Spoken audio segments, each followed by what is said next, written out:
New video dropped. Would Yu-Gi-Oh ban this Magic the Gathering Pro? A response to Pleasant Kenobi. And as a fellow banned player myself, I have scoured the Yu-Gi-Oh policy documents like a little rat boy. So I want to see what the drama was, what the controversy was, and I want to see the hot spice. Hey everybody, Joseph Rothschild here, aka MBT, and it is happening again. A non-Yu-Gi-Oh! YouTube personality has once more waded into our hobby, and it's my job as the emissary of gatekeepery to annihilate them with facts and logic. Today's video concerns British YouTuber Pleasant Kenobi, who is well known for uploading both Magic the Gathering and Warhammer videos. Why I'm his sorry, YouTube name he is uploads Pleasant Kenobi Magic and the he Gathering uploads Star content. Wars content, I'll never know. Liar! But who would ever do something like that? Please don't Google what MBT is short for. Anyway, a Disney Plus original series Obi-Wan Kenobi uploaded yesterday a video called Scumbag or Genius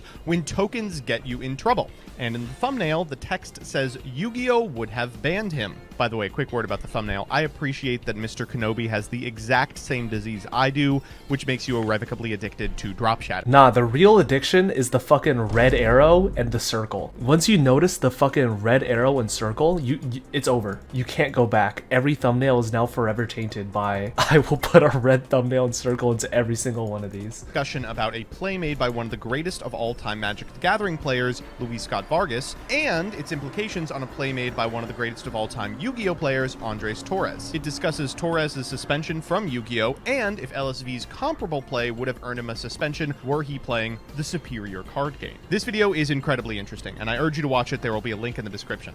I'm going to be talking about my perspective on his perspective as someone who plays Yu-Gi-Oh! And I will give my perspective as someone watching Joseph's perspective as watching Luis's perspective, because this is what reaction content is now. Resident Baby Yoda enthusiast begins by examining the Torres video, and we'll just watch a quick second of that. Listen again and try to ignore the fact there's a Nintendo Switch on the side for some reason. I don't really understand that. I don't want to get too in the weeds on this, but just a couple of quick nitpicks. Firstly, the Nintendo Switch is on the table because it's his prizing. In Yu-Gi-Oh! Tournaments don't reward you with money for winning. I know to my Magic the Gathering playing audience, this probably sounds ridiculous, and don't worry, it's ridiculous to us as well. We don't actually know the reason why this is, but we're pretty sure it has something to do with the fact that the creator of Yu-Gi-Oh! Has made a couple of public statements about how playing card games for money seems like something that gangsters would do, and he wanted it to be fun. So what Yu-Gi-Oh! Tournaments reward you with is other high-value items. Prize cards. It really does reach a certain point where one of my old teammates, Hani, like from fucking Hani Jawari, he had so many fucking Nintendo Switches at one point that he had to buy like an extra IKEA shelf just to hold them on because he had so many fucking YCS tops at that period of time. It was insane. Like at a certain point, do you really need like the 8th Nintendo Switch? That are worth a ton of money on the secondary market, hardware like Nintendo Switches, and the Yu-Gi-Oh! Video games for those aforementioned consoles. Second thing, Anakin Hater talks about how Torres ate a year-long suspension for this interaction, which is not true. Torres was actually banned for 2 consecutive 6-month periods. The first for executing the rules violation that's discussed in this video, and the second for playing a sanctioned event while banned. That one was just a miscommunication via a game of telephone and was walked back, meaning that he has since been reintroduced to organized play and is topping events once more. So what specifically happens in this video? Well, Torres is a household name among Yu-Gi-Oh! Players. He's one of our greatest duelists of all time. He has won almost more YCSs than any other individual person, and in a deck profile for a deck called Branded Despia about a year ago, he says this. Just some tokens, you put these on top, they think that you're playing with Swarthope. We'll get into the why later, but spoiler alert, this is a violation of Konami's organized play guidelines. This is also not a new violation of Konami's organized play guidelines. There's a history to this violation. Back in the day when extra decks were looser, individuals would put a Gladiator Beast Geysers on top of their extra, accidentally leave it face up before flipping it face down as the game began, to make their opponent think they were playing Gladiator Beast instead of what they actually were. In card game terminology, this is called angle shooting, and fun fact, every single fucking card game terminology basically originates from poker. Like if you say your opponent has a nuts hand, like that comes from poker, where like the best possible hand is like called the nuts. Funnily enough, this form of angle shooting where you're purposely misrepresenting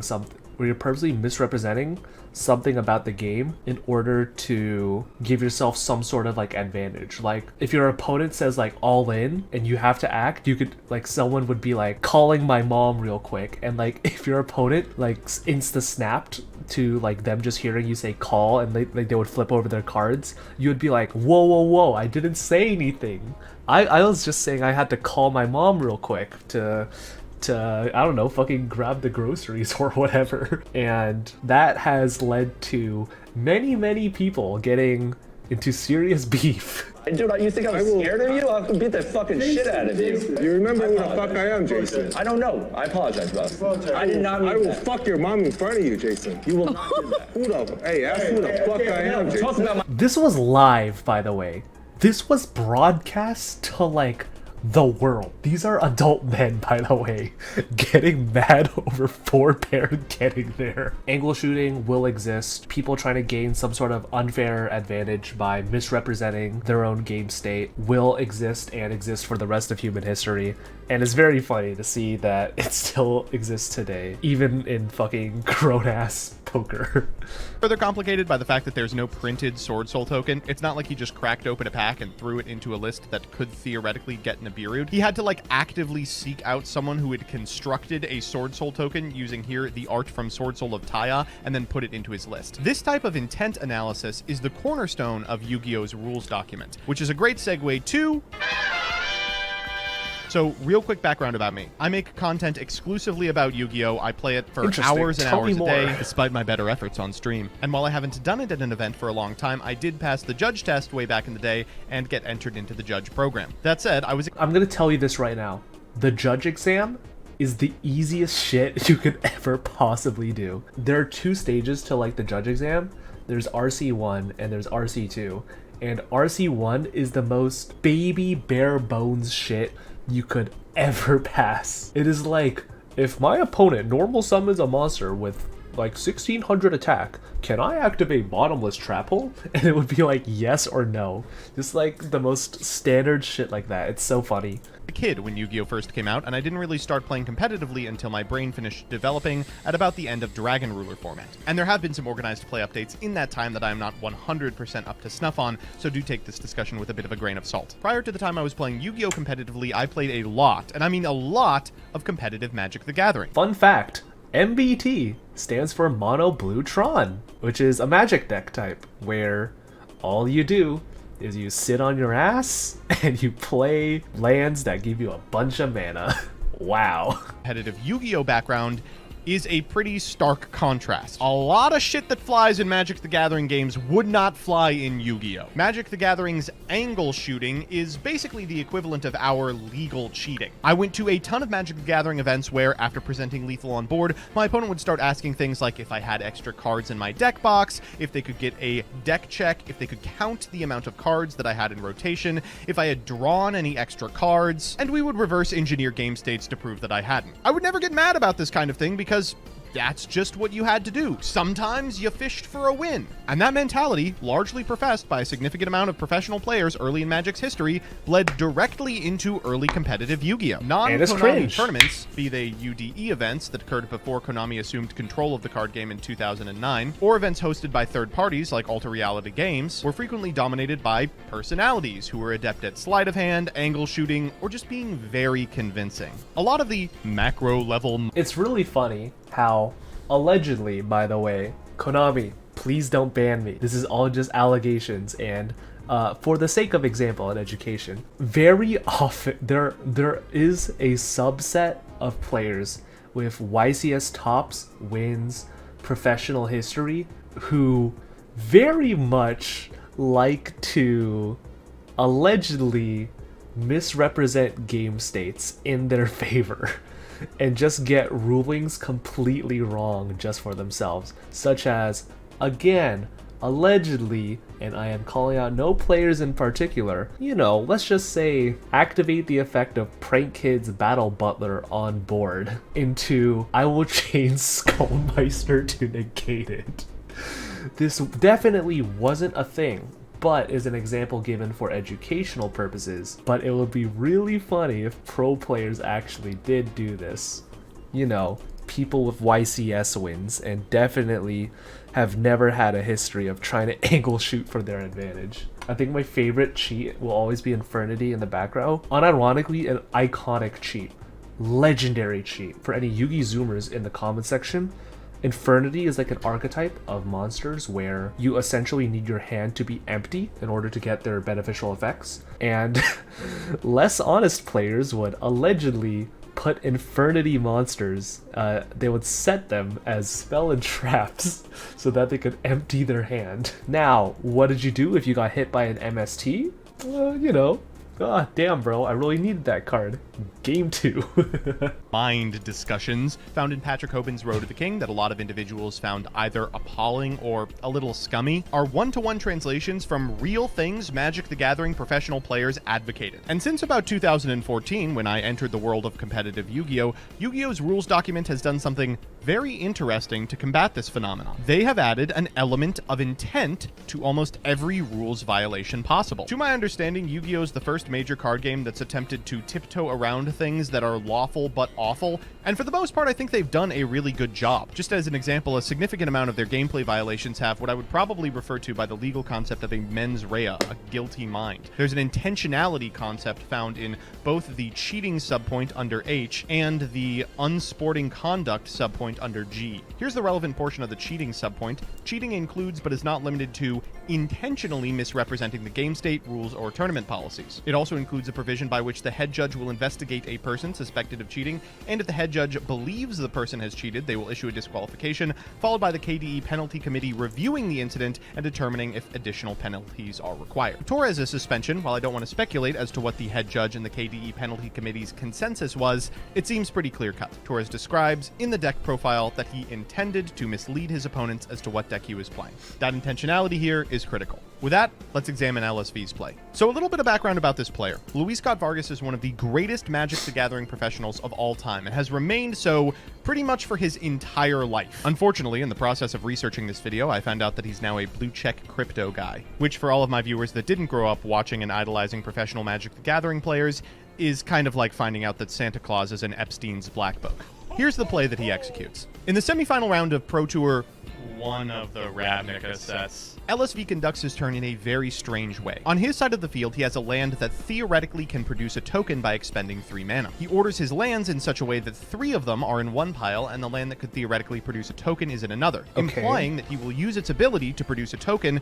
when his opponent goes to combat. While his opponent is determining combat math, LSV counts along, doing a little bit of mental calculation in order to figure out if he's actually dead. At one point, he goes over to his empty deck box and pulls out a token, examines it for a second, and then puts it back, subtly implying that he intends to use the token-producing effect of the land. His opponent, playing off of this cue, attacks with everything, expecting that he needs to hit with as much as possible. LSV then reveals that he has been bluffing. He does not intend to use the token-producing effect of the land at all, instead has an effect that's analogous to Mirror Force waiting in his hand for the low cost of all of his mana. This wins him the game on the spot. So, is this play illegal by Yu-Gi-Oh! Standards? I don't think it's illegal. I mean, the intent is that theoretically, if you have something in hand, or like you have an ability you want to activate, there's like nothing inherently wrong with being like, thinking, and like you're looking at your hand if you're like your opponent wants to, you know, like activate an effect. Like theoretically, like your opponent like goes like normal summon Alistair effect, and it's just like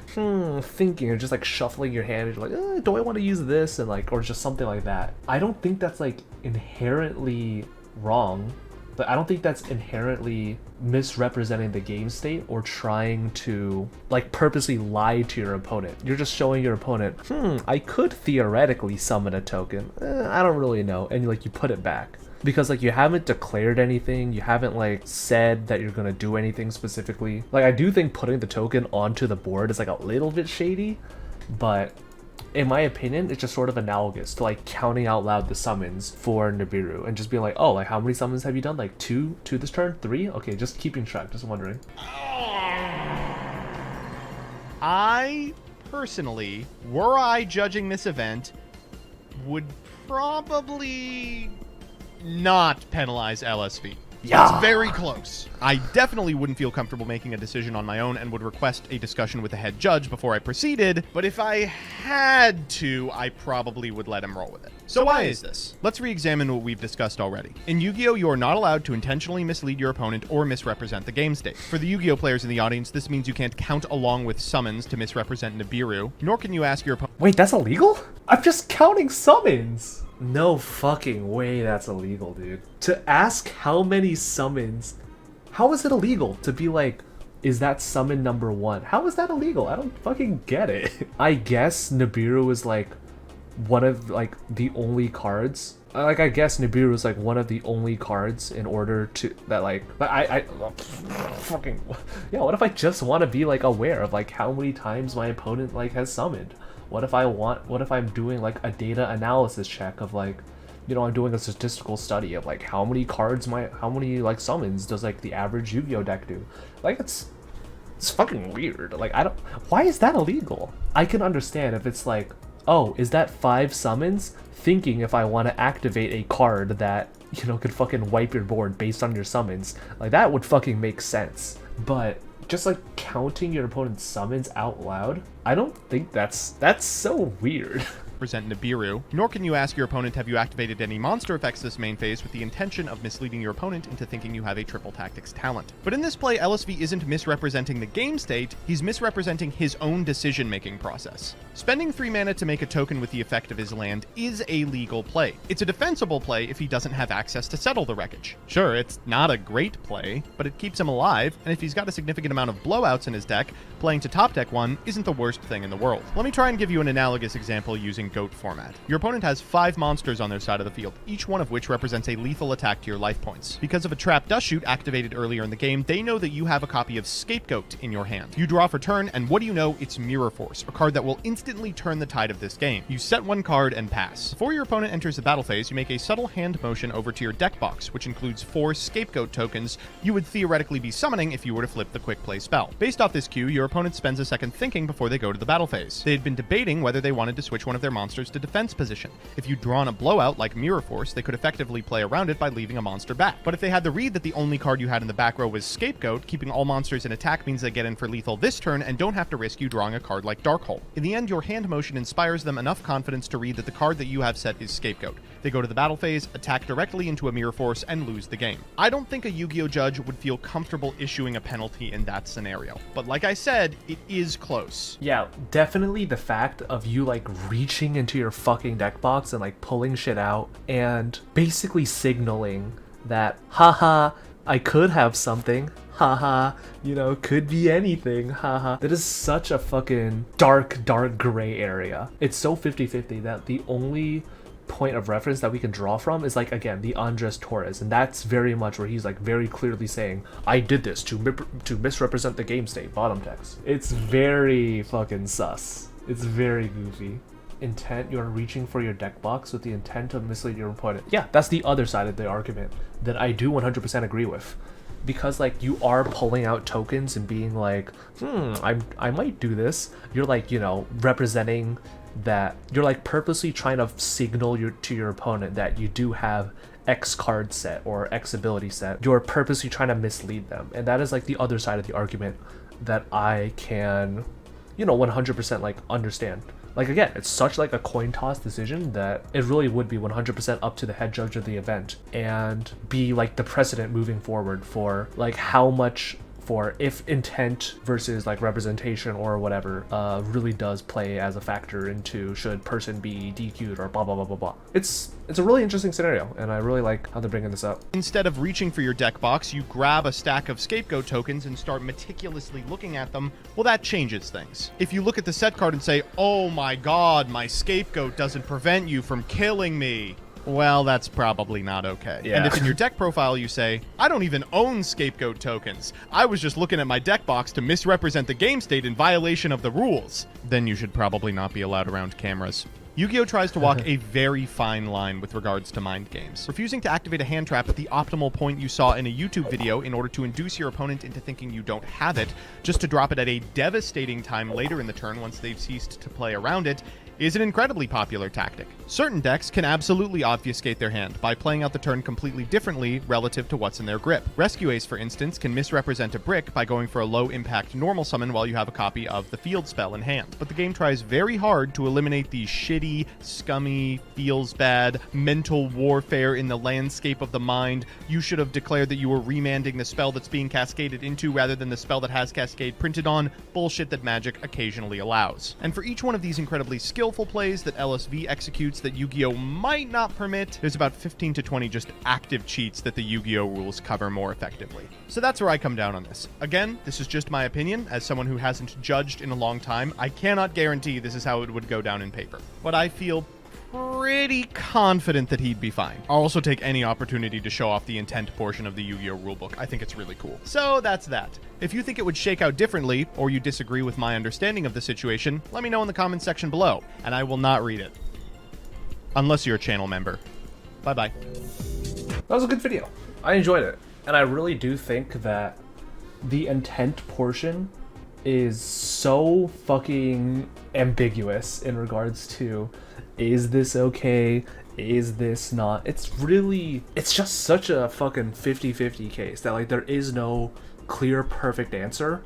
But if like in that specific scenario where someone, you know, reached into their deck box and, you know, pulled out tokens or whatever, I would say that they probably shouldn't be suspended or get a DQ, but definitely a fucking warning at the very minimum for, like, you know, inducing a play that is purposefully trying to, you know, be a little bit goofy, be a little bit silly with, you know, I could have it, I could not, that sort of thing. But again, let me know what your guys' thoughts are in the comment section down below. And yeah, that's it for this video.